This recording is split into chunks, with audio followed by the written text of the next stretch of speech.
সমস্যা হলে আমার কাছে চলে আসবেন, এটা আমার দায়বদ্ধতা। আপনাকে নিরাপত্তা দেওয়ার দায়িত্ব আমাকে শেখ হাসিনা দিয়েছেন। কিন্তু রে বাবা, আদর্শের ব্যাপারে, ভোটের ব্যাপারে আমি কিন্তু নৌকার বাইরে যাইতে পারবো না ভাই, এটা কিন্তু পরিষ্কার। আমাদের জন্য, আমাদের কাছে হালুয়াঘাট আর ধুবাউড়ার সকল মানুষের, সকল অবস্থানের, সকল মতের, সকল ধর্মের মানুষের এন্ট্রেন্স রয়েছে এখানে। সবার জন্য এমপি হয়েছি, কারো ব্যক্তিগত সম্পত্তিতে আমি হালুয়াঘাটের সবার এমপি।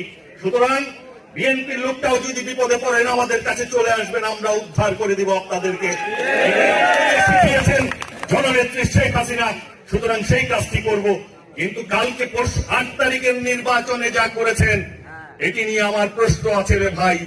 আপনি আমার দলের আদর্শ বিক্রি করে দিতে পারেন না, এই ক্ষমতা আপনাকে দেওয়া হয়নি। সবাই সুস্থ থাকবেন।